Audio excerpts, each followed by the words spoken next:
Nisha Singh 33,020 vote यानी निशा सिंह 2900 वोटों से आगे चल रही है। लगातार निशा सिंह प्राणपुर से बढ़त बनाए हुए हैं और अभी भी बढ़त उनकी कायम है। 2900 वोटों से निशा सिंह प्राणपुर से आगे चल रही है, जबकि तौकीर आलम कुछ वक्त पहले तक आगे चल रहे थे, लेकिन लगातार कुछ ही देर आगे चलने के बाद तौकीर आलम को पीछे करते हुए निशा सिंह एक बार फिर से 2900 वोटों से आगे चल रही है। मनिहारी की बात एक बार फिर से कर लेते हैं। मनोहर प्रसाद सिंह 19,200 वोट से आगे चल रहे हैं। मनोहर सिंह प्रसाद को मिले हैं 58,909 वोट, जबकि उनके निकटतम प्रतिद्वंदी शंभू सुमन जदयू को मिले हैं 39,700 वोट। तो लगातार जो मनोहर प्रसाद सिंह है आगे चल रहे हैं। अगर कटिहार विधानसभा की सीट की बात करें तो कांटे की टक्कर जो है वो देखने को मिल रही है। कांटे की टक्कर कटिहार विधानसभा सीट में देखने को मिल रही है और अभी 10 राउंड जो है वो पूरे हो चुके हैं, जिसके बाद डॉक्टर रामप्रकाश महतो 1,200 वोट से आगे चल रहे हैं। विनय जी, लगातार ये जो अंतराल है रामप्रकाश महतो और तारकिशोर प्रसाद के बीच, ये लगातार द्वंद्व चलता आ रहा है और पहले राउंड से लेकर अब तक, यानी कि कह सकते हैं कि पहले राउंड से लेकर जो अब तक 10 राउंड समाप्त हो गए हैं, इसमें कभी तारकिशोर प्रसाद आगे आ रहे हैं तो कभी रामप्रकाश महतो, लेकिन पिछले 2-3 राउंड से लगातार रामप्रकाश महतो अपने बढ़त पर बरकरार है। ओवरऑल स्थिति यही है कि वर्तमान समय में 10 राउंड पूरे होने के बाद डॉक्टर रामप्रकाश महतो 1200 मतों से आगे चल रहे हैं। तो इसे कैसे देखते हैं सर आप? लगातार पिछले 15 साल से विधायक हैं तारकिशोर प्रसाद, और तारकिशोर प्रसाद के जो विरोधी में खड़े हैं डॉक्टर रामप्रकाश महतो, पूर्व में वो शिक्षा मंत्री भी थे राज्य सरकार में। तो कैसे जनता ने जो आकलन किया होगा, ये कैसे किया होगा, क्या आकलन किया होगा कि वर्तमान के समय में लगातार तीन बार चांस मिला है तारकिशोर प्रसाद को, अब जो जनता का भरोसा दिखता नजर आ रहा है राउंड के हिसाब से रामप्रकाश महतो पर, तो क्या कुछ कमियां रह गई जिसके कारण लोगों ने अब रामप्रकाश महतो पर भरोसा जताना शुरू कर रहे हैं? कमियां देखिए कुछ समय भी पैदा करती है। जैसे जैसे समय नजदीक आता है वैसे वैसे यह समय आगे की ओर बढ़ता है, वैसे वैसे हम अपना डेवलपमेंट देखना चाहते हैं। शहर अपना डेवलपमेंट मांगता है, तो हम शिक्षा के क्षेत्र में देख लें, चिकित्सा के क्षेत्र में देख लें। चूंकि मैं एक चिकित्सक हूं तो इसलिए चिकित्सा के क्षेत्र में जरूर बात करूंगा। इधर कोरोना के समय में कटिहार की क्या हालत हुई, आप एक भी अच्छा अस्पताल बता दीजिए जहां कटिहार के लोग जाकर करके संयम रूप से अपना इलाज करवा पाए। मैंने पहले भी कई सारे माध्यमों से सोशल मीडिया के थ्रू बहुत सारे लोगों को ये चीज कही कि देखिए कटिहार, ये कोरोना हॉस्पिटल बनाना ये किसी प्राइवेट के हाथ में नहीं है, और कटिहार में जो लोगों की स्थिति है या फिर ऐसे कोई कॉर्पोरेट वाले नहीं है कि जो इतना बड़ा अस्पताल बड़े पैमाने पर खोल देंगे। इसके लिए आपको एक बहुत बड़े बजट की जरूरत पड़ेगी, अच्छे आपको डॉक्टर्स की जरूरत पड़ेगी, आईसीयू मैनेजमेंट जो कर सके ऐसे चिकित्सक की जरूरत पड़ेगी, और ऐसे लोगों का यहाँ अभाव है।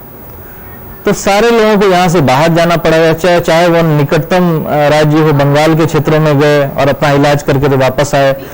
कुछ लोगों का दुख पूर्वक कहना है कि उनकी मौतें भी हुई है। तो इन सारी चीजों को देख करके लोग अपना तो चाहते हैं कि हमारे शहर में ऐसा अस्पताल बने, अपना डेवलपमेंट देखना चाहते हैं। तो हमेशा वो सोच पुरानी हो जाती है, अब नई चीज, हमें नया चीज चाहिए, नया आगे बढ़ना है। तो इस नए की तलाश में वो कुछ ना कुछ चाहते हैं अपने आने वाले विधायक से, और दोनों ही लोगों में सब लोग देख रहे हैं कि अब आने वाला समय जो है विकास का है, तो हमारा विकास कौन ज्यादा कर सके, और अंतिम निर्णय तो देखिए जनता का है।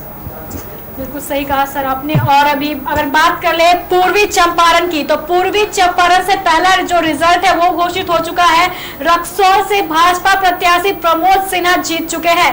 पूर्वी चंपारण के रक्सौल से भाजपा प्रत्याशी प्रमोद सिन्हा ने जीत दर्ज की है, बड़ी जीत दर्ज की है उन्होंने। पूर्वी चंपारण से पहला जो रिजल्ट है वो आया है।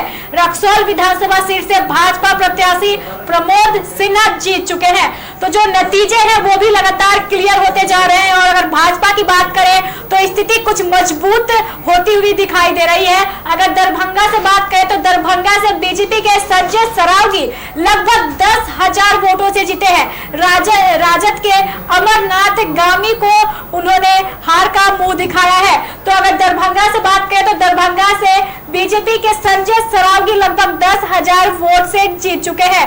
तो ये एक जो बड़ी खबर है वो आ रही है। लगातार जो चुनाव आयोग ने घोषणा की थी कि जो परिणाम है देर रात तक घोषित किए जाएंगे, तो उसकी शुरुआत हो चुकी है। तो परिणाम आने की शुरुआत जो है वो हो चुकी है। अगर बात करें हम पूर्वी चंपारण से, तो पूर्वी चंपारण के रक्सौल से भाजपा प्रत्याशी प्रमोद सिन्हा जीत चुके हैं। मुजफ्फरपुर विधानसभा सीट से एक और बड़ी खबर आ रही है। मुजफ्फरपुर विधानसभा सीट से कांग्रेस से विजेंद्र चौधरी ने 7,800 वोट से जीत दर्ज की है। मुजफ्फरपुर विधानसभा सीट से कांग्रेस के विजेंद्र चौधरी ने 7,800 वोटों से जीत दर्ज की है। मनेर से आरजेडी के भाई वीरेंद्र चौहान जीते हैं। मनेर से आरजेडी के भाई वीरेंद्र चौहान जीत चुके हैं। तो मुजफ्फरपुर विधानसभा सीट से कांग्रेस के विजेंद्र चौधरी ने 7,800 वोटों से जीत दर्ज की है। मनेर से आरजेडी के वीरेंद्र माफ कीजिएगा भाई वीरेंद्र ने चुनाव जीत चुके हैं और जो सीट के परिणाम है वो भी घोषित हो रहे हैं धीरे धीरे से। कटिहार विधानसभा की जो सीट है वो भी पूरी तरीके से दिलचस्प बनी हुई है। डॉक्टर रामप्रकाश महतो आगे चल रहे हैं, तारकिशोर प्रसाद अभी पीछे है। वोटों का अंदर कुछ ज्यादा नहीं है, सिर्फ 1200 वोट से डॉक्टर रामप्रकाश महतो आगे है, जबकि तारकिशोर प्रसाद पीछे चल रहे हैं। मनिहारी में मनोहर प्रसाद सिंह 19,200 वोट से आगे चल रहे हैं। हमारे एग्जिट पोल में भी मनोहर प्रसाद सिंह आगे चल रहे थे और अब भी मनिहारी से मनोहर प्रसाद सिंह आगे चलते दिखाई दे रहे हैं। प्राणपुर की बात कर ले तो प्राणपुर से तौकीर आलम 30,042 वोट मिले हैं उन्हें, जबकि निशा सिंह 33,020 वोट मिले हैं उन्हें। 2,900 वोट से आगे चल रही है निशा सिंह। स्वर्गीय विनोद सिंह की पत्नी है निशा सिंह और वो लगातार बढ़त बनाए हुए हैं। कुछ देर पहले तौकीर आलम ने बढ़त ली थी, लेकिन फिर निशा सिंह ने उन्हें पछाड़ दिया है और 2,900 वोटों के साथ आगे चल रही हैं। तो लगातार जो परिणाम है वो आते जा रहे हैं और मुजफ्फरपुर विधानसभा सीट से कांग्रेस के विजेंद्र चौधरी ने बड़ी जीत हासिल की है। मनेर से आरजेडी के भाई वीरेंद्र चुनाव जीत चुके हैं। तो लगातार जो समय बढ़ता जा रहा है तो सीट जो है वो भी क्लियर होती जा रही है और कुछ देर में, अब आपको बता दें हम बड़ी खबर की, कुछ देर के बाद मनिहारी विधानसभा सीट से जो चुनाव की गिनती है कुछ का वक्त बचा हुआ है जब पूरी होगी और परिणाम घोषित किए जाएंगे। आप हमारे साथ लगातार बने रहें, कभी भी जो घोषणा है वो हो सकती है और कभी भी ये सीट जो है वो क्लियर हो सकती है। अगर बात कर ले सूबे की 243 सीटों की तो लगातार एनडीए बढ़त बनाए हुए है। 126 सीट एनडीए के खाते में जाते हुए दिखाई दे रही है। तो लगातार जो बढ़त है एनडीए बनाए हुए है और जो एग्जिट पोल जिसे हम एग्जैक्ट पोल नहीं कहते हैं उसके हिसाब से देखा जाए तो लगातार महागठबंधन को दिखाया गया था कि बढ़त बनेगी, महागठबंधन की सरकार बनेगी, लेकिन अभी तक ऐसा होता दिखाई नहीं दे रहा है। विनय, लगातार एनडीए बढ़त के साथ आगे चल रही है। जी, अब पूरे बिहार में जो चुनावी परिणाम आ रहे हैं उस चुनावी परिणाम के हिसाब से अगर बात करेंगे तो एनडीए लगातार बढ़त बनाए हुए हैं, क्योंकि सुबह से ही देख रहे जब चुनाव के गिनती का कार्यक्रम शुरू हुआ था तब से लेकर शुरुआती दौर में जो देखा गया तो राजद महागठबंधन जो था वो अपने बढ़त के साथ खड़ा था, लेकिन जैसे जैसे दिन बीतता गया राउंड की तादाद बढ़ती गई वैसे वैसे जो बढ़त का तादाद है वो घटता चला गया। अगर कटिहार के 7 विधानसभा सीट की बात करते हैं तो कटिहार के 7 विधानसभा सीट में शुरुआती दौर में ऐसा लग रहा था कि केवल 3 सीटों पर भारतीय जनता पार्टी के जो प्रत्याशी थे या जो एनडीए के प्रत्याशी थे वो बढ़त में थे, लेकिन आने वाले वक्त के साथ साथ ये आंकड़ा बदला है। अभी की जो स्थिति है ये है कि 4 और 3 का मुकाबला चल रहा है। 4 सीटों पर एनडीए के प्रत्याशी बढ़त बनाए हुए हैं और 3 सीटों पर महागठबंधन के प्रत्याशी बढ़त बनाए हुए हैं। ऐसे में कदवा सीट की अगर बात करेंगे तो महज 143 मतों से मात्र सूरज प्रकाश राय से शकील अहमद खान बढ़त बनाए हुए हैं, लेकिन केवल मनिहारी की ऐसी सीट है जिसमें लगातार बदलाव होता जा रहा है। कभी मनोहर प्रसाद आगे हैं तो कभी शंभू सुमन आगे हो रहे हैं। मनिहारी और प्राणपुर, अगर प्राणपुर सीट की बात करते हैं तो एक दौर ऐसा आया था जब तौकीर आलम ने 10,000 वोटों से निशा सिंह को पछाड़ दिया था, लेकिन अब वो वक्त है कि लगातार ये जो मतलब कह सकते हैं दोनों के बीच के बढ़त का मामला है ये फासला बढ़ता जा रहा है और वही कुछ ऐसा ही हाल बरारी में भी देखने को मिल रहा है कि बरारी के जो वर्तमान जदयू प्रत्याशी विजय सिंह हैं, उन्होंने भी अपने बढ़त के अंतराल को इतना लंबा कर दिया है कि जो लगता है आने वाले समय में शायद इसे रिकवर करने में काफी समस्या का सामना करना पड़ेगा नीरज यादव को। तो लगातार जो स्थितियां हैं वो बदल रही है और जो परिस्थिति है उसके हिसाब से जो अभी बिहार का रिजल्ट के जो रुझान आ रहे हैं, रुझान के हिसाब से अगर हम बात करते हैं तो एनडीए काफी बढ़त में है, एक मजबूत स्थिति में एनडीए है। जो जादुई आंकड़ा 122 का है, उस आंकड़े के पार उनका रुझान उन्हें बता रहा है। लेकिन आने वाले वक्त में जब सभी गिनती के कार्यक्रम संपूर्ण हो जाएंगे तभी स्पष्ट रूप से पता चलेगा कि क्या स्थिति है, बिहार में किसकी सरकार बनने वाली है।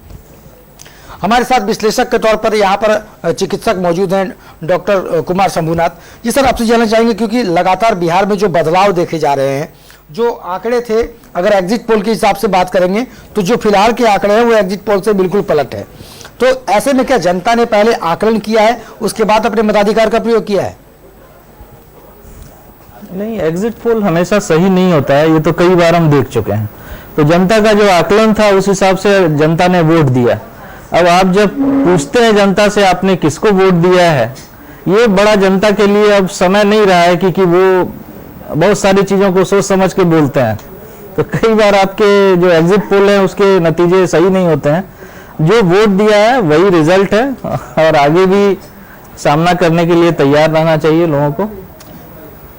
जो जनता ने सोचकर वोट दिया था, सर आप एक चिकित्सक हैं, लगातार बिहार में चिकित्सा कर्मियों की और खास करके डॉक्टरों की काफी कमी देखी जा रही है। तो क्या लगता है सरकार को ऐसे प्राथमिकता से देखना चाहिए ताकि जो जन समस्याएं हैं, खास करके जो शरीर से जुड़े हुए समस्याएं हैं, जो मानवीय समस्याएं हैं, उसके समाधान में डॉक्टरों की काफी अहम भूमिका होती है।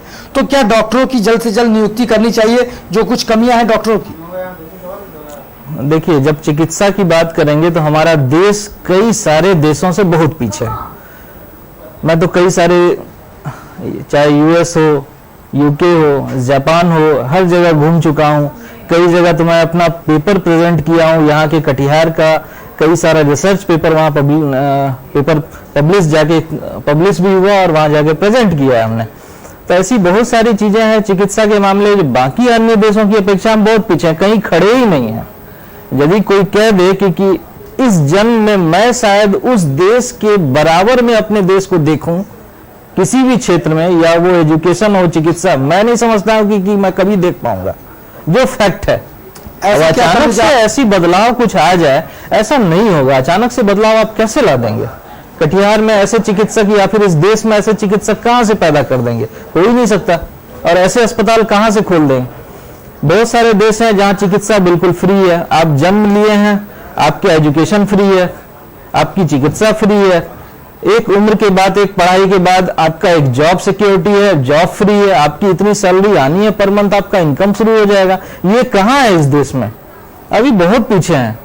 तो चाहे आप कहें रिसोर्सेस हमारे पास कम है, चाहे आप कहें कि हमारी संख्या बहुत है, जनसंख्या बहुत है, लेकिन हर चीज पर काबू लाना गवर्नमेंट के ही हाथ में होता है। आपको लाना पड़ेगा, चाहे इसको जिस रूप में लाएं, पहल आपको करनी पड़ेगी। अभी तक मैं नहीं समझता कि किसी भी सरकार ने बहुत अच्छी पहल की हो। सीमित संसाधनों के साथ बेहतर व्यवस्था उपलब्ध कराना ये किसी भी सरकार का ही हक होता है, अधिकार होता है, कर्तव्य होता है। तो क्या नहीं लगता कि जो कुछ सीमित साधन अभी बिहार में हैं, उस हिसाब से लोगों को वैसी व्यवस्थाएं नहीं मिल पा रही है जो व्यवस्था उन्हें मिलनी चाहिए? नहीं, साधन ही कम है, अभी व्यवस्था कैसे देंगे? इस सिंपल सी बात करता हूँ, सदर हॉस्पिटल में डेली की ओपीडी कितनी है? 300, 500, 600, 800 इतनी ओपीडी जाती है। कितने चिकित्सक रहते हैं? 1, 2, 3। कैसे देख पाएंगे? आप सोच सकते हैं कि 600-800 लोगों को 2-3 चिकित्सक देखें? संभव ही नहीं है। जहां आप आकलन करते हैं कि हाँ यहाँ पर चिकित्सा सही रूप में मिले, संभव ही नहीं है, हो नहीं सकता। ये ऐसे सुविधाओं को बेहतर करने के लिए क्या कुछ कदम सरकार को उठानी चाहिए ताकि कुछ तो सुधार हो ऐसी सुविधाओं में? सरकार आंकड़े ना देखे, सबसे पहली बात है। ये आंकड़े बना रही है, रजिस्टर मेंटेन ज्यादा नहीं करे। आप ग्राउंड लेवल पर काम कीजिए, जनता देख रही है। जी, लगातार जो बिहार से इस मतगणना के दौरान जो आंकड़े निकल कर सामने आ रहे हैं, उन आंकड़ों की अगर हम बात करते हैं तो लगातार एनडीए की जो गठबंधन है, एनडीए के जो लोग हैं वो अपने बढ़त पर बरकरार हैं। 128 पूरे बिहार के रुझान के हिसाब से अगर हम बात करते हैं तो 128 सीटों पर लगातार एनडीए के प्रत्याशी अपना अपना बढ़त बरकरार बनाकर रखे हुए हैं। वहीं अगर महागठबंधन की बात करें तो महागठबंधन कुल 105 सीटों पर अपने बढ़त को बरकरार रखी है। जबकि अगर बात करते हैं लोजपा की, चिराग पासवान के बैनर जो लोजपा शुरुआती दौर में 10 सीटों पर अपनी बढ़त को कायम रखी थी, वो घटकर अब महज 2 सीटों पर है। वहीं अन्य के खातों में 8 सीट जाता नजर आ रहा है। कह सकते हैं कि ये एक बहुत बड़ी उपलब्धि है जो फिलहाल एनडीए के समर्थन में नजर आ रहा है। वहीं पूरे प्रदेश में जो चुनाव हुआ था, चुनाव काल में लगातार चुनाव आयोग ने कोशिश किया था कि हर एक लोगों को बेहतर से बेहतर व्यवस्था के साथ इस चुनावी प्रक्रिया में शामिल किया जाए, और उसका उदाहरण देखने को मिला कि बड़ी संख्या में लोगों ने अपने मताधिकार का प्रयोग किया है। और ऐसे में मताधिकार के प्रयोग के बाद अब परिणाम की घड़ी आ चुकी है। लगातार राउंड द राउंड गिनती का काम चल रहा है, और कह सकते हैं कि आज तो वैसे आईपीएल का मैच है, उसको लेकर जो क्रिकेट के प्रशंसक हैं उनके बीच काफी उत्सुकता है कि कौन जीतेगा। लेकिन उस आईपीएल मैच से भी ज्यादा, आईपीएल के फाइनल से भी ज्यादा अभी लोगों में उत्सुकता है कि बिहार का अगला सीएम कौन बनेगा, बिहार का अगला मुख्यमंत्री, किसके सर सजेगा ताज, कौन बनेगा बिहार की जनता का दिलों पर राज करने वाला राजनेता। तो जो स्थिति छनकर सामने आ रही है वो यही आ रही है कि नीतीश सरकार पर लोगों ने, एनडीए के समर्थन पर लोगों ने अपना भरोसा दिखाया है, और एनडीए के साथ फिलहाल अभी वक्त लोग मौजूद हैं।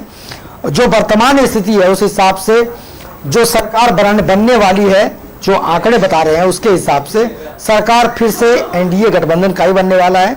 और राजद गठबंधन के पास वो जादुई आंकड़ा, जो 122 का जादुई आंकड़ा है, वो अब तक उनके पास पहुंचता नजर नहीं आ रहा है। हाँ, ये जरूर है कि लगातार बढ़त वो 100 से ज्यादा सीटों पर जरूर रखे हैं, लेकिन वो क्या वो बढ़त परिणाम के रूप में बदल पाता है या नहीं, ये तो आने वाले वक्त में बताएगा।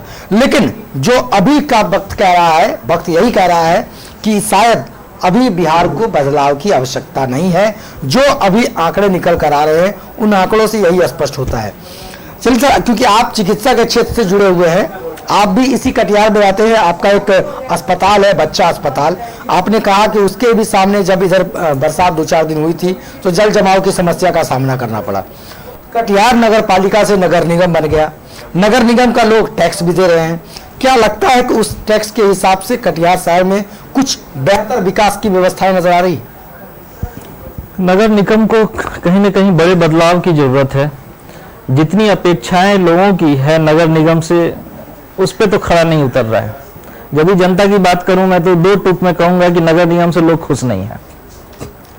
काम नहीं किया ऐसा नहीं है, नगर निगम ने काम किया है और करने की कोशिश कर रहा है, और अच्छा करना चाहिए। जल जमाव वाली समस्या प्राकृतिक समस्या एक ऐसी आई, हमने सुना कि ड्रेनेज भी जो शहर का था वो भी कई कारणों से बंद पड़ गया, जिसके कारण ऐसी जल जमाव की समस्या आई। लेकिन आगे ऐसा ना हो, यही अपेक्षाएं यहाँ के लोग लगाए हुए हैं। और नगर निगम को इसी चुनौती पर खड़ा होना होगा, सरकार किसी की बने, कि अब ये समस्या से हम लोगों को निजात दिलाइए, जनता को निजात दिलाइए। कटिहार की जनता अब ये समस्या आएगी तो कहीं परेशानी में न डाल दे नगर निगम को। तो नगर निगम को अब आगे के लिए तैयारी जोर शोर से करनी पड़ेगी। लगातार हमारे प्रधानमंत्री स्वच्छता के प्रति लोगों को जागरूक करने के लिए शौचालय का निर्माण करवाते हैं ताकि लोग बाहर नहीं जाएं शौच के लिए, और हमारा प्रदेश, हमारा देश स्वच्छ हो सके। लेकिन स्वच्छता के प्रति हमारी और आपकी आम लोगों की भी जिम्मेदारी है। उन जिम्मेदारी को लोगों को भी समझना होगा।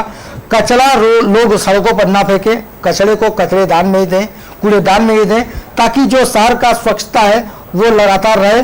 और हमारे शहर के साथ साथ पूरे प्रदेश में स्वच्छता में भी कटिहार अव्वल आ सके। जैसे मतदान के प्रतिशत में पूरे बिहार में कटिहार अव्वल है, वैसे ही कटिहार स्वच्छता में भी अव्वल आए। आने वाले समय में ही पता चलेगा कि कौन सा प्रदेश, कौन सा देश इस स्वच्छता के नियमों पर खरा उतरता है। लेकिन फिलहाल जो राजनीतिक स्वच्छता का अभी दौर चल रहा है, राजनीतिक स्वच्छता के लिए लोगों ने अपने अपने मताधिकार का प्रयोग किया है ताकि एक स्वच्छ सरकार बन सके, शहर का और प्रदेश का अच्छा विकास हो सके। उसी को देखते हुए फिलहाल का जो सरकार है वो अभी जो जनता के द्वारा दिया गया जनादेश है, उस आंकड़े के हिसाब से अभी एनडीए गठबंधन को लगातार बिहार में एक बहुमत की ओर बढ़ता नजर आ रहा है। एनडीए गठबंधन 128 सीटों पर लगातार अपने बढ़त पर बरकरार है। वहीं अगर महागठबंधन की बात करें तो महागठबंधन केवल 105 सीटों पर ही बढ़त बना सकी है। तो ऐसे में अगर देश के विकास और प्रदेश के विकास के साथ आम लोगों को सरोकार रखना है तो एक मजबूत सरकार का निर्माण करना होगा, जिसके तहत लोगों ने अपने अपने मताधिकार का प्रयोग किया है। तो सर क्या लगता है कि मताधिकार का प्रयोग के बाद जो लोग अपने मौलिक कर्तव्य के साथ अपने मताधिकार का प्रयोग किए हैं, उसके बाद उन्हें कौन सी ऐसी मूलभूत सुविधाएं हैं जो उन्हें मिलनी चाहिए जिसके वो हकदार हैं? देखिए, सच बात यह है कि आज़ादी के इतने सालों के बाद इतने दशक बीत गए और आज भी हम बेसिक चीज़ों पर अटके पड़े हैं। बेसिक चीज़, हम जन्म लेते हैं, हमें एक अच्छी शिक्षा चाहिए, अच्छी शिक्षा के बाद अच्छा रोजगार चाहिए। जिस लेवल का हमारा शिक्षा है उस लेवल का हम अपना रोजगार ढूंढते हैं। उससे नीचे आने पे कहिए तो उनको शर्म आती है या दिक्कतें होती है, वो नहीं करना चाहते हैं। तो शिक्षा के अनुसार उसका रोजगार वो नहीं मिल पा रहा है। यहाँ के लोगों को रोजगार नहीं होगा तो बहुत सारी परेशानियां बढ़ जाएंगी। इतनी ही नहीं, मानसिक परेशानियां और उसके बाद मृत्यु दर में वृद्धि, चाहे वो सुसाइड के माध्यम से यंग लोग करना शुरू कर दिए हैं। भले आपको आंकड़ा नहीं पता हो, लेकिन हम लोग जान रहे हैं इस चीज को। ये भी परेशानियां अब इस देश में शुरू हो गई है। तो अब इन सब चीजों से हम लोगों को आगे बढ़ना है तो आपको इन मूलभूत सुविधाएं मिलनी ही चाहिए। आपको रहने का घर चाहिए, छोटा सा, है ना, भले छोटा हो, आपको एक घर तो चाहिए। खाने की आपको दिक्कत ना हो। गरीब मजदूर ऐसा नहीं कि एक दिन 2 दिन काम नहीं किए तो अब खाना नहीं है उसके पास। जो दिहाड़ी मजदूर हैं, आज कमाते हैं आज ही खाते हैं, ऐसा नहीं होना चाहिए। कुछ तो व्यवस्था उसके लिए, सरकार ने बहुत सारे अनाज खरीदे हैं, उसके लिए बहुत सारी व्यवस्थाएं की है। जो अभी सरकार चल रही है हमारे मोदी जी की, बहुत सारा काम भी किए हैं इस पे। उसने खूब सारी फसल खरीदी है, जो हमारे मनमोहन सिंह ने पास करके बिल चले गए थे और उसके बाद मोदी जी के आने के बाद उनको देखना पड़ा कि अरे अब तो ये बिल पास हो गया, इतना सारा अनाज हमको खरीदना पड़ेगा। उन्होंने खरीदा भी और किया भी, ऐसा किया। शुरुआत अच्छी है और आगे अच्छा करना होगा। कम से कम बेसिक चीजों के लिए लोगों को सोचने और परेशान होने के लिए मत छोड़िए। इन सब चीज से जब ऊपर उठ जाएंगे फिर हमारा डेवलपमेंट का बात आएगा। अभी तो हम इन्हीं सब चीजों से जूझ रहे हैं, कहां से डेवलपमेंट के बारे में सोचे। 10% लोग यदि आपके देश में डेवलपमेंट के बारे में सोच पा रहे हैं और 10% से आपका देश इतना बड़ा हो रहा है, इतना डेवलप हो रहा है, तो ये सोचिए कि आपके देश की आबादी कितनी है। और ये सारे के सारे लोग जब इन बेसिक चीजों से ऊपर उठ जाएंगे, सबको सब चीजें मिलेगी और उसके बाद ये जब डेवलपमेंट की बात सोचेंगे, सबके सब आ जाएंगे डेवलप, आपका देश कहां खड़ा होगा? कोई इसका कंपटीटर नहीं होगा, ये मान के चलिए। चलिए, तो राजनीतिक प्रतिद्वंदता अपनी जगह है, लेकिन हमारे प्रदेश और हमारे देश की विकास में जो योगदान सरकार को अदा करनी चाहिए, सरकार को भी अपने कर्तव्य और अपने अधिकार के तहत लोगों को वो अधिकार देना होगा, लोगों को वो सुविधाएं देनी होगी, तभी माना जाएगा समुचित हमारे प्रदेश हमारे देश का विकास हो रहा है। लेकिन फिलहाल की स्थिति में कह सकते हैं कि बिहार में जो चुनावी नतीजे आ रहे हैं उसमें बड़े भाई की भूमिका में भारतीय जनता पार्टी नजर आ रही है, क्योंकि 75 सीटों पर भारतीय जनता पार्टी लगातार बढ़त बनाई हुई है और 48 से 50 सीटों पर जदयू बढ़त पे है। तो कह सकते हैं कि बड़े भाई की भूमिका में भारतीय जनता पार्टी नजर आ रही है। आने वाले समय में ये जो अभी कह सकते हैं बढ़त है, ये आने वाले समय में नतीजे के तौर पे जब बदल जाएगा तभी पता चलेगा कि बिहार की जनता ने किसे अपना सबसे हितैषी और किसे अपने विकास की बागडोर सौंपी है। ये तो आने वाले वक्त में स्पष्ट होगा। लेकिन फिलहाल के जो धुंधले अक्षर हैं, उन अक्षरों के हिसाब से अगर हम बात करें तो एनडीए को 127 सीटें मिलने की संभावना नजर आ रही है, क्योंकि लगातार एनडीए 127 सीटों पर बढ़त पर है और जो महागठबंधन है वो केवल 106 सीटों, कह सकते हैं जो जादुई आंकड़ा है 122, वहां तक अभी महागठबंधन पहुंचता नजर नहीं आ रहा है। लेकिन अन्य के हिस्सों में 8 सीट जाते स्पष्ट नजर आ रही है। चिराग पासवान का जादू इस बार चलता नजर नहीं आ रहा है। 10 सीट पर शुरुआती दौर में वो बढ़त पर थे, फिलहाल अभी 2 सीटों पर है।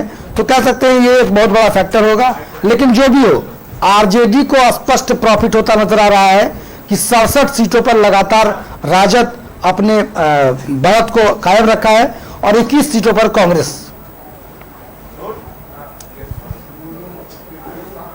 तो तो लगातार प्राणपुर से निशा सिंह आगे चल रही है और लगातार निशा सिंह ने बढ़त बनाई हुई है अपनी।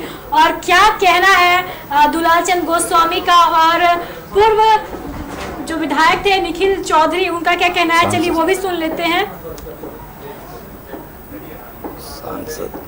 माफ कीजिएगा, पूर्व सांसद निखिल कुमार चौधरी का क्या कहना है वो भी सुन लेते हैं। पूरे बिहार में जिस ढंग से एग्जिट पोल आया और जो वातावरण बनाया जा रहा था, हम लोगों को पहले से ही विश्वास था कि इस बार बिहार की जनता एनडीए को वोट देगी।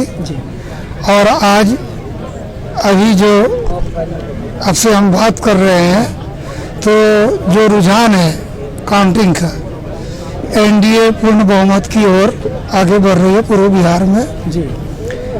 और ये खुशी की बात है कि लोगों ने विकास को वोट दिया और नीतीश जी का नेतृत्व को स्वीकार किया। इसलिए यहाँ के लोगों ने, बिहार के लोगों ने अमन, चैन, शांति और विकास, इसको ही अपना महत्व दिया।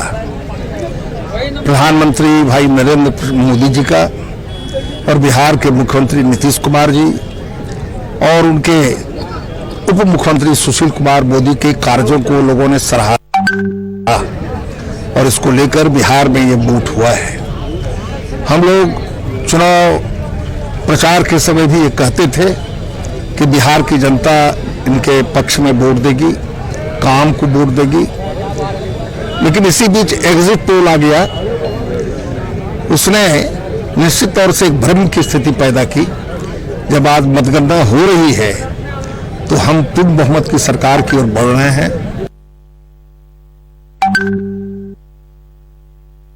चंद गोस्वामी और पूर्व सांसद निखिल चौधरी थे, जो उन्हें पहले से पूर्ण विश्वास था कि जनता उनकी बात सुनेगी, उनकी बात समझेगी और उनके पक्ष में वोट देगी। और प्राणपुर से निशा सिंह लगातार आगे बनी हुई है। और हम बिना एक बात आ रही है, जो जैसे जैसे धीरे धीरे परिणाम घोषित होते हुए जा रहे हैं, उसके हिसाब से देखा जाए तो पप्पू यादव ने अब ईवीएम पर सवाल उठा दिए हैं। उनका कहना है कि ईवीएम जो है वो एनडीए के पक्ष में जा रहा है। देखिए, जब चुनाव के नतीजे आने शुरू होते हैं और नतीजे अगर किसी के पक्ष में आता है तो वो चुप रहते हैं, उनके हिसाब से सब सही रहता है। जैसे ही नतीजे विपक्ष में आना शुरू होता है तो ईवीएम पर सवाल उठना शुरू हो जाता है।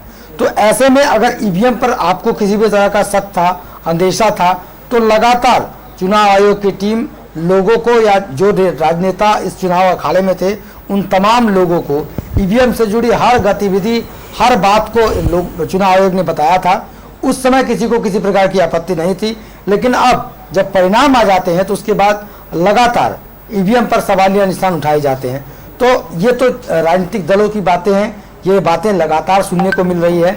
अगर इसमें कोई मजबूत बात होती तो शायद राजनीतिक दल लगातार चुनाव आयोग के सामने प्रेशर बनाते ताकि केवल बैलेट से ही मतदान लिया जाए, ईवीएम से नहीं। यह तो आने वाले वक्त में स्पष्ट पता चलेगा कि इनके बातों में कितना दम है और क्या कुछ सही आंकड़ा समझ में आ रहा है इनके हिसाब से या जनता के हिसाब से। जनता बड़ी खबर आ रही है विनय, मैं आप माफ कीजिएगा, आपको रोकना चाह रही हूँ। कटिहार कदवा विधानसभा क्षेत्र से बड़ी खबर आ रही है। जदयू प्रत्याशी सूरज प्रकाश राय 2838 मत से कांग्रेस के शकील अहमद खान से आगे चल रहे हैं विनय। तो बड़ी खबर कदवा से आ रही है, कदवा विधानसभा से, कि फिर से एक सूरज प्रकाश राय 2838 मत से कांग्रेस के शकील अहमद खान से आगे चल रहे हैं। तो फिर से फेरबदल हुआ है विनय। और चलिए, तो इस वक्त बलरामपुर से बड़ी खबर आ रही है कि बलरामपुर से महबूब आलम जो भाकपा माले के प्रत्याशी थे वो विजयी हो गए हैं। जी हाँ, सूत्रों से मिली जानकारी के अनुसार वो विजयी हो गए हैं महबूब आलम, क्योंकि उस महबूब आलम पहले राउंड से लेकर अब तक लगातार वो अपने बढ़त को पर कायम थे। लगातार ये मार्जिन जो था ये बढ़ता हुआ जा रहा था। और भाकपा माले के प्रत्याशी महबूब आलम इस बार भी, पिछले बार भी वो वर्तमान में विधायक थे और इस बार भी स्थानीय लोगों ने उन्हीं पर भरोसा दिखाया है। और एक बार फिर से महबूब आलम कटिहार के 7 विधानसभाओं में से पहले विधानसभा से बलरामपुर से विजयी उम्मीदवार हुए हैं। भाकपा माले के महबूब आलम। जी हाँ जी बिल्कुल, बड़ी खबर आ रही है बलरामपुर से, तो ये बेहद बड़ी खबर है। कटिहार विधानसभा की 7 सीटों में से 1 सीट के जो परिणाम है वो हमारे सामने आ चुके हैं। बलरामपुर से जो महबूब आलम है वो जीत दर्ज कर चुके हैं। लगातार महबूब आलम सुबह से ही आगे चल रहे थे अपने प्रतिद्वंदियों से, और अब वो फिर से एक बार बलरामपुर के विधायक बन चुके हैं। तो महबूब आलम बलरामपुर से जीत चुके हैं। उनके द्वारा किए गए कार्य, उनके द्वारा किए गए वादे जनता ने माना है, और जनाधिदेश उनके पक्ष में गया है, और महबूब आलम एक बार फिर से बलरामपुर विधानसभा के विधायक बन चुके हैं। तो बड़ी खबर बलरामपुर से आ रही है, जहां महबूब आलम जीत दर्ज कर चुके हैं। विनय जी हाँ, लगातार महबूब आलम शुरू से ही पहले दौर से लेकर अब तक परिणाम आने तक लगातार महबूब आलम अपने बढ़त पर बरकरार थे, और उसी बढ़त का नतीजा है कि अब महबूब आलम ने जीत दर्ज कर लिया। कह सकते हैं कटिहार के 7 में से 1 विधानसभा का परिणाम तो आ गया, अब बचे 6 विधानसभा का भी चुनाव बहुत जल्द आ जाएगा, क्योंकि जो रुझान है वो स्पष्ट इशारा कर रहे हैं कि लगातार कटिहार सदर हो या बरारी हो, मनिहारी हो, इन तमाम सीटों पर जिन उम्मीदवारों ने अपने बढ़त पर कायम है, जिन्होंने अपने बढ़त को बरकरार रखा है, वो आने वाले समय में धीरे धीरे कर जीत की ओर आगे बढ़ रहे हैं। तो अगर हम बात करें कोढ़ा की, कोढ़ा विधानसभा से एक बार फिर जो जदयू के प्रत्याशी है सूरज प्रकाश राय, वो फिर से अपने बढ़त को बनाने में कामयाब रहे हैं। वही हाल है बरारी का भी। बरारी से जो मेयर हैं और कटिहार जदयू के प्रत्याशी, बरारी प्रत्याशी विजय सिंह, उन्होंने भी अपने बरकरार रखा है अपने बढ़त को। वही हाल कोढ़ा का भी है। कोढ़ा विधायिका पूनम पासवान फिलहाल वर्तमान में जो भाजपा प्रत्याशी कविता पासवान है, कविता पासवान पूनम पासवान पर भारी पड़ती नजर आ रही हैं, और उन्होंने अपने बात को लगातार बरकरार रखा है। तो ये जो चुनावी गणनाओं के हिसाब से जो नतीजे आ रहे हैं बिल्कुल अलग है। जो आकलन किया गया था, जो एग्जिट पोल किया गया था, जो अब एग्जैक्ट पोल आ रहा है, इसमें बहुत कुछ अंतर समझ में आ रहा है। बिल्कुल सही कहा विनय आपने, और बड़ी खबर तो अभी यही है कि बलरामपुर से महबूब आलम जो है वो जीत चुके हैं। जनता ने, ग्रामीणों ने उन पे एक बार फिर से विश्वास जताया है, और महबूब आलम को विजय मिली है। तो कटिहार की 7 विधानसभा सीटों से 1 विधानसभा सीट जो है बलरामपुर की, उसके रिजल्ट आ गए, परिणाम आ चुके हैं। सबसे पहले परिणाम आए हैं, और सबसे पहले हम इन परिणामों की घोषणा कर रहे हैं आपके सामने। बलरामपुर से महबूब आलम जीत चुके हैं। अगर बात करें मोहनिया विधानसभा सीट से, तो आरजेडी उम्मीदवार संगीता की जीत हुई है। मोहनिया की बात कर रहे हैं हम। मोहनिया विधानसभा सीट से आरजेडी उम्मीदवार संगीता की जीत हो चुकी है। दरभंगा हायाघाट से बीजेपी के रामचंद्र प्रसाद जीते हैं। राजद के भोला यादव को उन्होंने हार का मुंह दिखाया है। कटिहार विधानसभा की बात, कटिहार विधानसभा के 7 विधानसभा सीटों में से एक जो बलरामपुर विधानसभा की सीट है, उस पे जो महबूब आलम है उन्होंने जीत दर्ज की है। कोढ़ा विधानसभा का जो 17 राउंड है, उसके गिनती 17 राउंड की गिनती पूरी हो चुकी है, और कविता पासवान लगातार बढ़त बनाए हुए हैं। कविता पासवान लगातार बढ़त बनाए हुए हैं, और 63,899 वोट कविता पासवान को मिले हैं। और लगातार पूनम पासवान की बात कर ले तो उन्हें 42,239 वोट मिले हैं। तो लगातार जो जीत है वो जो है, अभी की बात करें तो प्राणपुर की बात कर, माफ कीजिएगा, बलरामपुर की बात कर रहे थे, महबूब आलम जीत दर्ज कर चुके हैं विनय। जी लगातार जो नतीजे हैं वो सामने आ रहे हैं। लौरिया विधानसभा की अगर हम बात करते हैं तो लौरिया विधानसभा से भारतीय जनता पार्टी के प्रत्याशी विनय बिहारी ने जीत दर्ज कर लिया है, और आरजेडी के प्रत्याशी शंभू तिवारी को उन्होंने हराया है।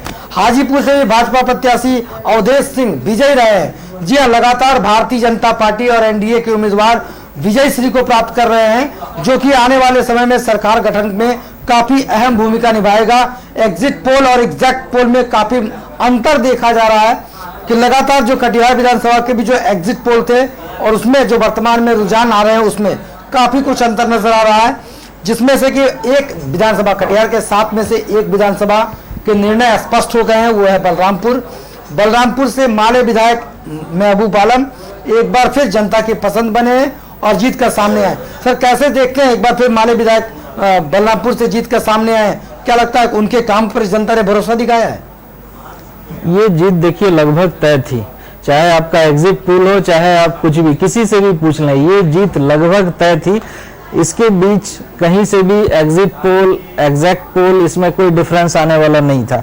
शुरू से ही ये सीट को हम लोग मान के चल रहे थे कि वो जीत रहे हैं, और वो ग्राउंड लेवल के नेता हैं, सब लोग जानते हैं कैसे रहते हैं, कैसे लोगों के बीच मिलते जुलते हैं, तो सभी को पता है। वहाँ फिलहाल ऐसी कोई स्थिति नहीं थी कि दूसरा कोई उसको पछाड़ सके। जी बिल्कुल सही कहा आपने। और शुरू से जैसी उम्मीद थी कि महबूब आलम जो है वो जीत दर्ज करेंगे, वही हुआ भी और वो जीत दर्ज कर चुके हैं। तो अभी 6 सीट और बची है, कटिहार विधानसभा की 6 सीट और बची है जिसके परिणाम आने बाकी हैं। और कुछ ही समय में, हम बता दें आपको, कुछ ही समय में 1-2 सीट और है जिनके परिणाम हमारे पास आएंगे और हम तुरंत आप तक पहुंचाएंगे। और जैसे कि हमने बलरामपुर सीट की सबसे पहले रिपोर्ट आपको दी है, वैसे अन्य सीटों की रिपोर्ट भी हम आपको पहुंचाएंगे। जैसे कि कटिहार विधानसभा सीट से बड़ी खबर आ रही है हमारे पास, कटिहार विधानसभा सीट से बड़ी खबर आ रही है। तारकिशोर प्रसाद 29,998 वोट मिले हैं उन्हें, जबकि रामप्रकाश महतो अभी भी आगे चल रहे हैं, 30,805 वोट मिले हैं। तो कुछ ही वोट से जो लीड है रामप्रकाश महतो ने लगातार अपनी बनाए रखी है और लगातार आगे चल रहे हैं। जैसा कि संभावना है और जैसा कि कांटे की टक्कर जो है वो कटिहार विधानसभा सीट से देखी जा रही थी, अभी तक कायम है। लगातार जो कांटे की टक्कर है डॉक्टर रामप्रकाश महतो और तारकिशोर प्रसाद के बीच वो देखी जा रही है। अगर प्राणपुर से खबर आई है हमारे पास, हम आपको अपडेट देते हैं प्राणपुर विधानसभा की। तो लगातार निशा सिंह आगे चल रही है, लगातार प्राणपुर विधानसभा सीट से निशा सिंह जो है आगे चल रही है। स्वर्गीय विनोद सिंह की पत्नी है निशा सिंह, लगातार आगे चल रही है, 40,080 वोट मिले हैं उन्हें, जबकि तौकीर आलम जो उनके निकटतम प्रतिद्वंदी हैं और ऐसी संभावनाएं जताई जा रही थी कि तौकीर आलम जो है वो जीत दर्ज करेंगे, लेकिन ऐसा होता दिख नहीं रहा है। यहाँ भी लगातार, यहाँ बता रहे हैं आपको कि एनडीए का जो जादू है, जो मोदी के चेहरे पर लोग वोट दे रहे हैं, उनके कार्यों पर वोट दे रहे हैं, वो यहाँ भी देखने को मिल रहा है। और प्राणपुर से लगातार निशा सिंह बढ़त बनाए हुए हैं और आगे चल रही है। विनय जी, लगातार कह सकते हैं कि जनता का जो फैसला है वो यही है कि विनोद सिंह की पत्नी निशा सिंह के पक्ष में जाता नजर आ रहा है और उन्हें कुल 40,080 मत प्राप्त हुए हैं। वहीं अगर बात करें कांग्रेस के तत्कालीन वहाँ के जो प्रत्याशी हैं तौकीर आलम, उन्हें लगभग 31,770 मत प्राप्त हुए हैं। जो फिलहाल की स्थिति है ये यही बता रही है कि अभी वहां पर भारतीय जनता पार्टी के प्रत्याशी का पलड़ा मजबूत है और उन पर लोग भरोसा जताते नजर आ रहे हैं। वहीं कोला विधानसभा के 17वें राउंड के बाद की जो स्थिति है वो यही है कि कविता पासवान जो भारतीय जनता पार्टी के उम्मीदवार हैं, उन्हें 63,899 मत प्राप्त हुए हैं। वहीं पूनम पासवान जो कांग्रेस की विधायिका है, उन्हें 42,239 मत प्राप्त हुए हैं। एक बड़ा मार्जिन गैप है। कह सकते हैं कि लोग अपने अपने हिसाब से आकलन कर अपने मताधिकार के जरिए अपना निर्णय लोगों ने दिया है।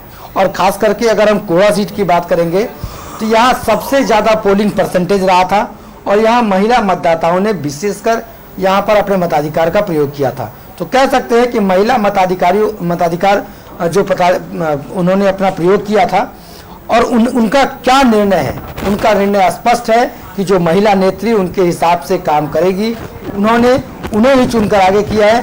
फिलहाल के समय में नजर आ रहा है कि उन्होंने वहां के महिलाओं ने कविता पासवान पर अपना भरोसा दिखाया है। जी सही कह रहे हैं विनय आप। और जीत के बाद महबूब आलम ने अपना वीडियो भी जारी कर दिया है, लाइव किया था उन्होंने और अपना वीडियो जारी कर सभी जो उनके सपोर्टर है, जो उनके कार्यकर्ता है, जिन्होंने उन पे विश्वास जताया है, उन्हें शुक्रिया अदा किया है। क्या उनका कहना है वो भी हम आपको सुनाएंगे बस थोड़ी ही देर में।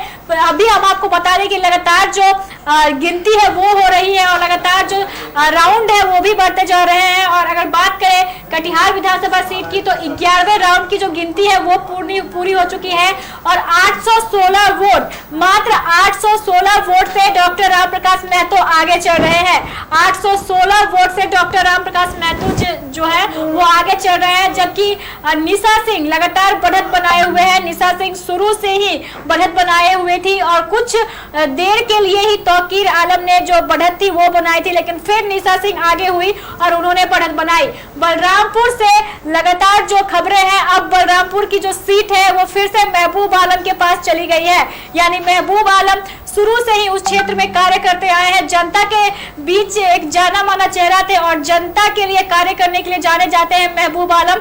तो फिर से जनता ने उन पर विश्वास दिखाते हुए एक बार फिर उन्हें ये सीट दी है। तो क्या कहना है महबूब आलम का, चलिए वो हम आपको सुना देते हैं। चलिए जो आने वाले समय में वो उस बात को आपसे साझा करेंगे, लेकिन फिलहाल की जो स्थिति है 11वें राउंड के बाद जो रामप्रकाश महतो है उन्होंने अपने बढ़त को लगातार बरकरार रखा है और अपने बढ़त के साथ वो बरकरार है। ये तो आने वाले समय में स्पष्ट होगा कि कटिहार की जनता का जनादेश क्या है, किस पर कटिहार की जनता ने भरोसा दिखाया है और किसे वो अपना प्रतिनिधित्व करने का मौका इस बार देते हैं। सर, आप इस चुनाव में को जब आपने देखा होगा तो इस चुनाव में क्या कुछ स्थानीय लोग आपके पास भी आते हैं, तो उस लोगों का क्या मुद्दा है जो अभी तक कटिहार में नहीं हुआ है, जो होना चाहिए था? अब सही मायने में कहिए तो केवल कटिहार विधानसभा क्षेत्र की बात नहीं कहूंगा, हमारे पास बहुत पूरे कटिहार जिला के लोग आते हैं, कुछ पूर्णिया जिला के लोग आते हैं, अररिया जिला के लोग आते हैं, बहुत सारे जगह से लोग आते हैं। कुछ मत में हम उनकी राय भी लेते हैं कि आपको ये बताइए कि आने वाला जो नेता है उसमें आप क्या देखना चाहते हैं, क्या आपको मिले। जितने भी लोग हैं अब तक सबसे ज्यादा जो जरूरत है वो मूलभूत सुविधाएं, ये हमको नहीं मिल रही है। अभी भी हम इसी सब चीजों से जूझ रहे हैं। कब तक जूझेंगे, कब तक इन सब परेशानियों से हम उबर नहीं पाएंगे? क्या हम उबरने की हिम्मत नहीं रखते हैं? रखते हैं, हम सारी चीजें कर सकते हैं। मुझे लगता है कि ये सारे जो पार्टीज हैं, ये सारे पार्टीज अपनी अपनी पार्टी की परेशानी को छोड़ करके यदि जनता की परेशानी, देश की परेशानी, जिसलिए हम आजाद हुए थे, जिस चीज को सोच करके हमने आजादी पाई थी, ऐसी यदि थिंकिंग लेकर के आगे बढ़े तो निश्चित रूप से हम इन सब परेशानियों से बाहर आ सकते हैं। अभी हमारी परेशानी बस इसी बेसिक चीजों से है, इसी पे अटक गई है, इससे ऊपर उठ नहीं रही है। इससे ऊपर जो उठती है इक्का दुक्का लोगों की परेशानी है, उनका परसेंटेज काफी कम है, 2, 4, 5%, उससे हमारा देश नहीं बदल सकता। चलिए, तो स्पष्ट रूप से कहना है, जो चिकित्सक हैं, कटिहार के जाने माने चिकित्सक हैं, उनका स्पष्ट रूप से कहना है कि बदलाव सभी को सोचिए होगा, केवल एक व्यक्ति या केवल चुनावी में दलीलों के माध्यम से बदलाव नहीं होगा। उसके लिए इंफ्रास्ट्रक्चर भी चाहिए, उसके लिए योजना चाहिए, योजना के साथ ही विकास होना संभव है। फिलहाल जो जनता ने योजना बनाया है, जनता का योजना स्पष्ट है कि जनता यही चाहती है कि एनडीए सरकार एक बार फिर से बने, क्योंकि अगर कटिहार के दो सीटों को छोड़ दिया जाए तो लगातार बदलाव देखने को मिल रहे हैं। लगातार जनता की सोच परिणाम के रूप में बदलता नजर आ रहा है। कटिहार के कोड़ा विधानसभा से जो स्थिति स्पष्ट हो रही है वो यही है कि वहाँ की जनता भाजपा नेत्री कविता पासवान पर अपना भरोसा दिखा रही है। वही हाल लगभग कह सकते हैं आप प्राणपुर का भी है। प्राणपुर में भी महिला नेत्री निशा सिंह पर लोग अपना भरोसा दिखाते नजर आ रहे हैं। निशा सिंह पर भरोसा दिखाते हुए प्राणपुर के क्षेत्र के विकास की बागडोर प्राणपुर की जनता निशा सिंह को सौंपने वाली है। वहीं इससे अलग कह सकते हैं, अगर बराड़ी क्षेत्र की बात करें हम, तो बराड़ी क्षेत्र की जनता ने अपने क्षेत्र के विकास का जिम्मा, हो सकता है कि वो वहाँ के वर्तमान के जो प्रत्याशी है विजय सिंह, उस पर दिखाते नजर आ रहे हैं, क्योंकि लगातार वो बढ़त बनाए हुए हैं। और आने वाले समय में ये स्पष्ट होगा कि जनता का स्पष्ट निर्णय क्या है। बिल्कुल सही कह रहे हैं आप। और बराड़ी से लगातार जैसे कि आपने बात की है मेयर विजय सिंह की, तो आप देख सकते हैं मेयर विजय सिंह के घर की जो तस्वीरें हैं वो हम आपको दिखा रहे हैं। खुशी की लहर है, क्योंकि लगातार मेयर विजय सिंह एक बड़े अंतराल से आगे चल रहे हैं। और आप देख सकते हैं उनके घर की सीधी जो तस्वीरें हैं वो हम आपको दिखा रहे हैं। कार्यकर्ता खुश हैं और सभी बस अब इंतजार कर रहे हैं अंतिम परिणामों की, जिसके बाद जश्न मनाया जा सके। तो बड़ी संख्या में कार्यकर्ता जो है मेयर विजय सिंह के घर पहुंच चुके हैं। और आप देख सकते हैं विनय की लगातार जो मेयर विजय सिंह है मौजूद है और ये देख रहे हैं, कार्यकर्ताओं से लगातार बातचीत कर रहे हैं, क्योंकि सभी कार्यकर्ताओं ने मेयर विजय सिंह को जिताने के लिए बहुत मेहनत की है। आप चेहरे पर खुशी देख सकते हैं विनय, मेयर विजय सिंह के चेहरे पर जो खुशी है साफ साफ से दर्शाती है कि ये जीत की एक जो खुशी है वो है। जी, लगातार क्योंकि उन्होंने अपने क्षेत्र में घूम कर पूरे बराड़ी क्षेत्र में लोगों से संवाद किया है, लोगों को आश्वासन दिया है कि क्षेत्र के विकास का जिम्मा अगर वो सौंपते हैं तो उनके हिसाब से कार्य किया जाएगा। आप देख सकते हैं मोना वीडियो में कि वहाँ के क्षेत्र के लोग भी वहाँ मौजूद हैं और उन तमाम लोगों के चेहरे पे एक मुस्कान है, ताकि एक कह सकते हैं एक संतोष है कि जो कुछ उम्मीद जनता ने उनसे किया है, अगर मौका उन्हें मिलता है तो उन उम्मीदों पर विजय सिंह भी चाहेंगे कि वो खरे उतरे। लेकिन फिलहाल की जो स्थिति है कटिहार के 11 राउंड के समाप्ति के बाद जो स्थिति है वो यही है कि वर्तमान जो राजद प्रत्याशी है डॉक्टर रामप्रकाश महतो अपने बढ़त को लगातार बनाकर रखे हैं और आने वाले समय में स्पष्ट होगा कि क्या इस बढ़त को नतीजे का रूप मिलता है या नहीं। लेकिन अगर प्राणपुर की भी अगर हम बात करेंगे तो प्राणपुर के भी 22 राउंड की समाप्ति के बाद निशा सिंह जो भारतीय जनता पार्टी के प्रत्याशी हैं उन्हें 40,080 मत प्राप्त हुए हैं। वहीं तौकीर आलम को महज 31,700 मत प्राप्त हुए हैं। यानी कि जनादेश लगभग जो आंकड़े अभी तक हैं इसके हिसाब से भारतीय जनता पार्टी के पक्ष में जाता हुआ नजर आ रहा है। आने वाले समय में इसे कितना कह सकते हैं परिणाम का रूप मिलता है ये तो आने वाले समय में ही पता चलेगा। लेकिन ओवरऑल स्थिति अगर पूरे बिहार की बात करें तो पूरे बिहार की स्थिति के हिसाब से 129 सीटों पर लगातार जो एनडीए के गठबंधन के लोग हैं उन तमाम गठबंधन के लोगों का 129 सीटों पर लगातार बढ़त बना हुआ है। वहीं महागठबंधन की अगर हम बात करते हैं तो महागठबंधन 103 सीटों पर है। वहीं चिराग पासवान का शायद खाता खुल जाए क्योंकि एक सीट पर वो बढ़त पर अब कायम है। ये दहाई का आंकड़ा था लेकिन इसमें से शून्य अलग हो गया है, अब केवल एक बचा है और बचा अन्य के खातों में जाता हुआ सीट, तो 10 सीट अन्य के खातों में जाता हुआ नजर आ रहा है। और ऐसे में कह सकते हैं कि राजद के पास 65 सीटें जाने की संभावना बताई जा रही है। वहीं बीजेपी के हाथ कुल 73 सीटें आने की संभावना जताई जा रही है। वहीं कह सकते हैं बिहार में एक बड़ी पार्टी के रूप में भारतीय जनता पार्टी उभर कर सामने आ रही है। वहीं जदयू के पास 49 सीटें जाती नजर आ रही है। जदयू बिहार में दूसरी लार्जेस्ट पार्टी कह सकते हैं। खबर आ रही है विनय, महागठबंधन की ओर से कहा गया है कार्यकर्ताओं को कि हम जीत रहे हैं, आप ज्यादा उत्साहित ना हो। तेजस्वी यादव के घर से जो संदेश है अपने कार्यकर्ताओं को वो दिया गया है और कहा गया है कि आप शांत रहे, हम जीत की ओर बढ़ रहे हैं। तो तेजस्वी यादव ने अपने घर से सभी कार्यकर्ताओं को ये निर्देश दिया है कि हम जीत रहे हैं, जीत के आंकड़े के करीब है और आप शांत रहे। जश्न तभी मनेगा जब जीत दर्ज होगी, लेकिन ऐसा होता हुआ दिख नहीं रहा है। अगर रुझान की बात करें तो 129 सीट एनडीए के खाते में है जबकि 103 सीट महागठबंधन को मिल रहे हैं। चिराग पासवान का चिराग कुछ खास काम नहीं आया है, एक सीट पर ही रह गए हैं चिराग पासवान, जबकि अन्य के खाते में 10 सीट जा रही है।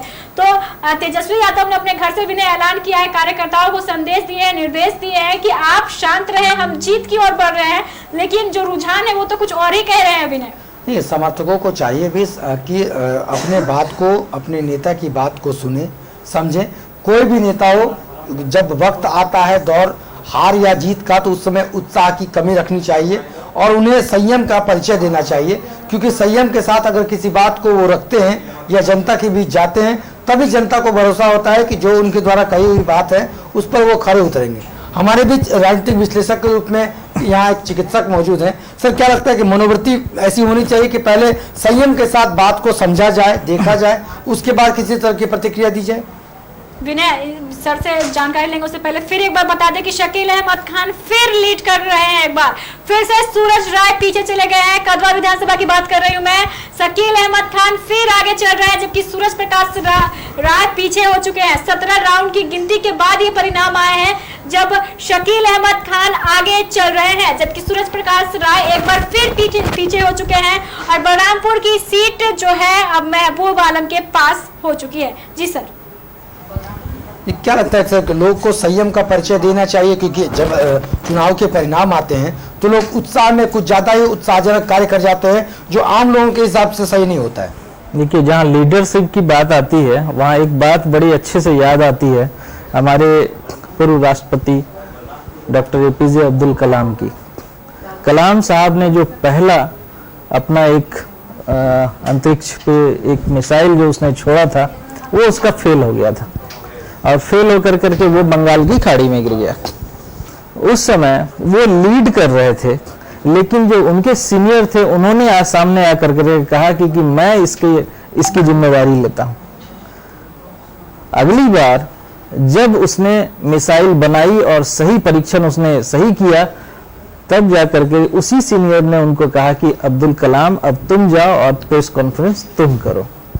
तो लीडर के रूप में हम हमेशा ऐसे लोगों को देखना चाहते हैं कि जिसमें लीडरशिप की क्षमता हो। यहाँ यदि आप कहें तो राजद प्रत्याशी ने अपने लीडरशिप क्षमता का परिचय दिया है, सामने आया है। किसी भी पार्टी का उससे फर्क नहीं पड़ता है, उसने अपनी लीडरशिप दिखाई है कि आप हारे या जीते उसको कैसे कंट्रोल करना है, उसने अपनी लीडरशिप में दिखा दी है। अब आगे जीत या हार जो भी रहेगा उसको आपको कंट्रोल करना चाहिए और यही फैक्ट है। चलिए, तो कह सकते हैं 17वें राउंड के बाद कदवा से जो स्थिति सामने आ रही है, लगभग 1600 वोटों से शकील अहमद कांग्रेस प्रत्याशी बढ़त बनाने में कामयाब रहे हैं। अब इस बढ़त को कहां तक वो बड़ा कर पाते हैं या इस बढ़त को सूरज प्रकाश राय खत्म कर देते हैं, ये तो आने वाले वक्त में पता चलेगा। लेकिन फिलहाल की स्थिति के हिसाब से अगर हम बात करें तो फिलहाल की स्थिति में शकील अहमद खान अपने बढ़त को बढ़ाने में कामयाब रहे हैं। आइए, अब समय है जानने का कि पूरे बिहार की क्या स्थिति है। तो पूरे बिहार की स्थिति के अगर हिसाब से बात करेंगे तो कुल 129 सीटों पर लगातार एनडीए का बढ़त बरकरार है और जो महागठबंधन की बढ़त है वो 103 सीटों पर है और चिराग पासवान का जिन एक में बंद हो गया है, केवल एक पर ही उनकी बढ़त अब तक बरकरार बची है और अन्य जो के खाते में 10 सीट जाते नजर आ रही है। तो कह सकते हैं एक बहुत बड़ा फैक्टर जो सामने आ रहा है वो ये है कि जनता का जनादेश फिलहाल अगर बढ़त के हिसाब से बात करेंगे तो एनडीए के पक्ष में जाता नजर आ रहा है। लेकिन अभी ये कई दौर अभी होना बाकी है, परिणाम आने बाकी है। अभी ये रुझान है, परिणाम कुछ एक सीटों के ही आए हैं, अभी ये रुझान आ रहे हैं, रुझानों के हिसाब से ही परिणाम बदलते हैं। लेकिन रुझान होते हैं, परिणाम होते हैं, स्पष्ट निर्णय परिणाम होते हैं और निर्णयों का दौर का गिनती चलना इसे रुझान कहते हैं। तो रुझान के हिसाब से भले ही एनडीए आगे नजर आ रहा हो, अभी परिणाम के रूप में क्या कुछ बदलता है ये तो आने वाले वक्त में पता चलेगा। लेकिन फिलहाल की स्थिति एनडीए के पक्ष में जाती नजर आ रही है। जी मोना जी, बिल्कुल सही कहा विनय आपने और लगातार जो अपडेट है वो हम कर रहे हैं। और कटिहार विधानसभा के 7 विधानसभा सीटों की बात करें तो एक सीट ऑलरेडी उस पर परिणाम आ चुके हैं, महबूब आलम जीत चुके हैं और 6 सीट के परिणाम आने बाकी है।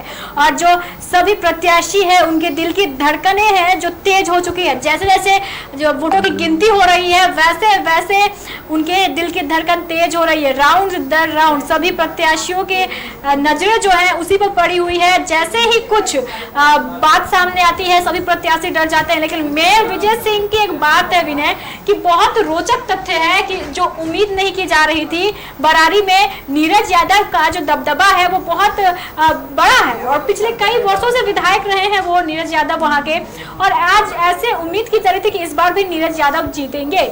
अगर देखें अभी मेयर विजय सिंह की तो शायद मेयर विजय सिंह का वो दाव बहुत काम आया है कि हाँ हम बरारी के ही हैं, कटाव के कारण कटिहार में रहते हैं, कटाव से विस्थापित हुए और कटिहार में रहना स्टार्ट किया, पर हैं हम बरारी के ही। तो अब मेयर विजय सिंह के चेहरे पर जो आपने थोड़ी देर पहले खुशी देखी, ऐसा उम्मीद की जा रही है कि वो खुशी शायद सही में मायनों में अब उन्हीं के हाथ वो सीट जाने वाली है। जी, लगातार आशाओं के अनुरूप काम कभी नहीं होता है। लोगों ने अपेक्षा किया था कि भारतीय जनता पार्टी या जदयू या राजद, किसी ने ये अपेक्षा नहीं किया था कि वो सीट वो हारने वाले हैं। लेकिन लगातार जो उस क्षेत्र के लोगों ने काम देखा, राजद प्रत्याशी के रूप में नीरज यादव का भी काम देखा है, भाजपा के प्रत्याशी के रूप में विभास चंद्र चौधरी को भी वहाँ के लोगों ने देखा है। और क्योंकि लोगों ने जिनको देख लिया है उन्हें वो समझ चुके हैं, जिसे नहीं देखा है उसे वो देखना चाहते हैं कि अगर इसके कार्यशैली या इसमें कोई ऐसी क्षमता है जिस क्षमता के माध्यम से ये हमारे बीच खड़ा होकर कह रहा है कि अगर आप अपने क्षेत्र के विकास की बागडोर हमारे हाथ में देते हैं तो आपकी अपेक्षाओं के अनुरूप हम अवश्य काम करेंगे। और क्योंकि विजय सिंह ने यह भी कहा था कि लगातार ये जो क्षेत्र है ये कटाव से ग्रसित क्षेत्र है, तो हम भी पहले हमारे पूर्वज इसी जगह पर रहा करते थे, लेकिन कटाव के कारण हम विस्थापित हो गए और विस्थापित होकर कटिहार चले गए। तो ऐसे में वहाँ की जनता ने उनके इस बात पर भरोसा दिखाया है और बढ़ता ये वोटिंग परसेंटेज इस बात का परिचायक है कि स्थानीय लोगों ने अपने विश्वास के साथ विजय सिंह पर फिलहाल विश्वास दिखाते नजर आ रहे हैं। लेकिन हाँ, ये आने वाले समय में अगर स्पष्ट हो जाएगा, कह सकते हैं निर्णय के रूप में, तभी इस बात को पूर्णतः भरोसा होगा इस बात पर। नहीं तो ये आने वाले समय में हो सकता है बदल भी जाए, नीरज यादव के पक्ष में चला जाए। लेकिन फिलहाल के जो रुझान है ये इसी बात की ओर संकेत कर रहे हैं। जी बोले। बिल्कुल सही कहा विनय आपने। और जैसे जैसे दिन बढ़ता जा रहा है, परिणाम घोषित होते जा रहे हैं और कुछ समय में ही जो 2 और सीटें हैं, एक मनिहारी सीट है, मनोहर प्रसाद यादव लगातार अपनी बढ़त बनाए हुए हैं, और एक प्राणपुर की सीट है, निशा सिंह स्वर्गीय विनोद सिंह की पत्नी लगातार बढ़त बनाए हुए हैं। उम्मीद की जा रही है कि कुछ देर में ही इन दोनों के परिणाम भी घोषित कर दिए जाएंगे। और अगर पूरे बिहार के 243 सीटों की बात करें तो देर रात तक सारे सीटों के परिणाम आएंगे, क्योंकि कोरोना काल है और कोरोना काल में मतगणना के लिए जो टाइमिंग है उसे बढ़ा दी गई है। चुनाव आयोग ने प्रेस कॉन्फ्रेंस किया जिसके बाद से ऐलान किया गया कि देर रात तक सभी सीटों के परिणाम आएंगे। और जैसे जैसे सीटों के परिणाम आ रहे हैं वैसे वैसे ईवीएम पे जो उंगली उठने का दौर है वो शुरू हो गया है। और पप्पू यादव ने भी ईवीएम पे आरोप लगा दिए हैं क्योंकि उनके पक्ष में सीट नहीं आई। पर ऐसा हर बार होता है, ये पहली बार नहीं है जब ईवीएम पे सवाल उठाए गए हो। लेकिन जैसे जैसे दिन बढ़ रहा है, जैसे जैसे समय बीत रहा है, वैसे वैसे परिणाम घोषित हो रहे हैं। अगर ताजा स्थिति की बात कर ले, कटिहार की ताजा स्थिति की बात कर ले तो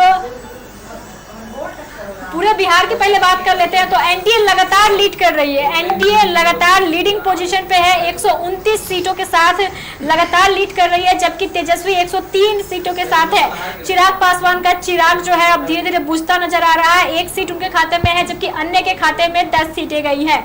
तो किस तरीके से जो चुनावी प्रचार चल रहे थे, तो स्टार प्रचारक जो थे लगातार सबों के पक्ष में आ रहे थे, वोट मांग रहे थे, लोगों से अपील कर रहे थे। अगर बलरामपुर की बात करें विनय तो महबूब आलम जीत दर्ज कर चुके हैं, उनके पक्ष में भी बहुत सारे स्टार प्रचारक आए वोट मांगने के लिए। तो अगर बात करें महबूब आलम की तो शुरू से कहा जाता है उनके बारे में कि वो जमीन से जुड़कर रहने वाले इंसान हैं। उन्होंने ग्रामीणों के लिए बहुत सोचा है, सड़कें बनवाई है, जो नल जल योजना है वो तक उन्होंने गाँव में पहुँचाया है। तो क्या इसका फायदा हुआ है महबूब आलम को? जी देखिए, महबूब आलम एक ऐसे नेता हैं जो लगातार जनता के लिए काम करते हैं और जनता के हिसाब से काम करते हैं। कई नेताओं को हमने देखा है जिस समय वो नेता बनते हैं उसमें आश्वासन बहुत देते हैं लोगों को, लोगों से वादे बहुत करते हैं, लेकिन उन वादों पर चुनाव जीतने के बाद अमल नहीं करते हैं। लेकिन कह सकते हैं महबूब आलम एक ऐसी शख्सियत है जो अगर वो किसी से कोई वादा करते हैं तो उन वादों पर वो उतरते भी हैं, उनकी स्थिति हो परिस्थिति हो देखते हुए उनके साथ वो कदम से कदम मिलाकर आगे बढ़ते हैं। तो ये सबसे बड़ा कारण है कि वहाँ का जो बलरामपुर के क्षेत्र की जनता है उन्होंने उन पर विश्वास जताया है। वो एक विधायक होने के बावजूद सड़कों पर बड़े बेफिक्री से चलते हैं, लोगों से बात करते हैं। उन्हें कभी ऐसा नहीं लगता है या लोगों को ऐसा नहीं लगता है कि वो एक विधायक से बात कर रहे हैं। वो जनता के समस्या के निदान के लिए लगातार सरकार के पास मांग करते हैं और निदान करने के बाद वो जनता के बीच जाते हैं और कहते हैं अगर और कोई समस्या है तो उसके निदान के तरीके को समझा जाए और सोचा जाए। तो कह सकते हैं उसका लाभ महबूब आलम को मिला है। वो कोई ब्रांड नहीं है, भाकपा माले की तरफ से किया जाने वाला एक कोई ब्रांड नहीं है महबूब आलम, लेकिन महबूब आलम के काम की वजह से वहाँ की जनता ने उन्हें विजयी बनाकर फिर से एक बार मौका देने का काम किया है। बिल्कुल सही कहा आपने। और अब 13वें राउंड के बाद स्थिति बदल चुकी है। कटिहार विधानसभा सीट की स्थिति अब बदलती नजर आ रही है। 13वां राउंड जो है मतगणना का वो संपन्न हो चुका है, जिसके बाद से तारकिशोर प्रसाद, जी हाँ तारकिशोर प्रसाद 800 वोट से आगे चल रहे हैं। डॉक्टर राम प्रकाश महतो को पीछे कर दिया है वर्तमान विधायक तारकिशोर प्रसाद ने। और 13वें राउंड के बाद जो परिणाम है वो सामने आए हैं। 800 वोट से आगे चल रहे हैं तारकिशोर प्रसाद। जो बड़ी खबर आ रही है विनय, कुछ देर पहले राम प्रकाश महतो आगे चल रहे थे, जबकि अब की खबर ऐसी है कि तारकिशोर प्रसाद 800 वोट से आगे चल रहे हैं। अनिश्चितताओं का दौर होता है राजनीतिक के किसी भी काम में। राजनीति का जो ये काम है, ये जो कार्य है, ये जनता की भावनाओं के आधार पे होता है। तो फिलहाल जो जनता की भावनाएं हैं वो कटिहार सदर क्षेत्र की अगर हम बात करें तो तारकिशोर प्रसाद के साथ कभी बैठती नजर आती है, क्योंकि अभी फिलहाल तारकिशोर प्रसाद 822 मतों से आगे चल रहे हैं रामप्रकाश महतो से। अभी कुछ समय पूर्व की अगर हम बात करेंगे तो रामप्रकाश महतो 1200 वोटों से आगे चल रहे थे। तो जनता के आशाओं पर जनता जिसे आधार बनाकर चुनती है वही इस ईवीएम मशीन में कैद है। और जैसे जैसे राउंड की संख्या बढ़ेगी ये अंतराल घटेगा, मार्जिन बढ़ेगा, कौन जीतेगा कौन हारेगा इन तमाम संशय से पर्दा हटेगा। हम सर आपसे जानना चाहेंगे कि क्या आखिरी तौर पे क्योंकि मतगणना का दौर चल रहा है, आखिरी तौर पे आप जनता से आपका क्या संदेश होगा? जनता से मेरा यही कहना है कि आप लोग संयम बनाइए, कोई जीते कोई हारे बहुत ज्यादा फर्क नहीं पड़ता है। आपके लिए सब लोग काम करेंगे, विकास का दौर चल पड़ा है। अब कोई सोचे कि हम विकास नहीं करेंगे और ऐसे ही हम जीतते रहेंगे, ये संभव अब नहीं है। तो संयम रखिए, अपना काम कीजिए, बाकी लोग भी अपना काम करेंगे। बिल्कुल सही कहा आपने। और जैसे जैसे दिन बढ़ रहा है वैसे वैसे जो पाली है वो बदलती जा रही है। कुछ देर पहले कटिहार अगर विधानसभा की बात कर ले तो डॉक्टर राम प्रकाश महतो आगे चल रहे थे। अभी ऐसा वक्त आ गया है जब तारकिशोर प्रसाद आगे चल रहे हैं। तो पल दो पल जैसी बात है, वही बदलते हालात है। उसकी बात है कि हालात जो है लगातार बदल रहे हैं। मनिहारी से खबर आ रही है, मनिहारी मनोहर प्रसाद सिंह 68,188 वोट, जबकि शंभू सुमन जदयू 4,556। मनोहर प्रसाद सिंह 21,000 वोट से आगे चल रहे हैं। 25वें राउंड की जो गिनती है वो समाप्त हो चुकी है। 25वें राउंड की गिनती जो है मनिहारी विधानसभा की वो समाप्त हो चुकी है और 21,000 वोट से मनोहर प्रसाद सिंह लीड कर रहे हैं। यानी 21,000 वोट के साथ मनोहर प्रसाद सिंह जीत के काफी करीब पहुंच चुके हैं। अब मात्र 3 राउंड बाकी है। 3 राउंड के बाद जो सीट है मनिहारी की वो भी क्लियर हो जाएगी। बस 3 राउंड के बाद मनिहारी की सीट जो है क्लियर हो जाएगी। और जैसा कि अभी खबर आ रही है कि मनोहर प्रसाद सिंह 21,000 वोट से आगे चल रहे हैं। बलरामपुर विधानसभा की बात थी तो महबूब आलम जीत चुके हैं और लगातार जो अभी मनिहारी की बात आ रही है तो 21,000 वोट से भी मनोहर प्रसाद सिंह जो है आगे चल रहे हैं। जी, लगातार ये दौर बढ़ता रहेगा, ये जो गैपिंग है ये भी बढ़ता रहेगा, लेकिन आने वाले वक्त में यह स्पष्ट हो पाएगा कि जनादेश किसके पक्ष है, क्योंकि ये केवल राउंड बाय राउंड जो गिनती के आधार पर बढ़त बन रहा है, लेकिन ये केवल बढ़त है, नतीजा नहीं है। ये आने वाले वक्त में नतीजा बदल सकता है और नतीजे के रूप में जो परिणत होगा उसी से स्पष्ट होगा कि जनादेश किसके पक्ष में है। चलिए तो मिलते हैं छोटे से ब्रेक के लिए, उसके बाद फिर हाजिर होते हैं उन तमाम खबरों के साथ, राजनीतिक अपडेट के साथ, और आप तक तमाम उन खबरों को पहुंचाने में हम लगातार प्रयासरत हैं। हमारे साथ बने रहें जरूर, थोड़ी ही देर में हम फिर लौटेंगे। आज के कार्यक्रम के इस भाग के प्रायोजक थे डॉक्टर शंभुनाथ, बच्चा हॉस्पिटल, अनाथालय रोड, कटिहार। आज के इस कार्यक्रम के मुख्य प्रायोजक हैं फुललैंड सुपर मॉल, अच्छा भी सस्ता भी।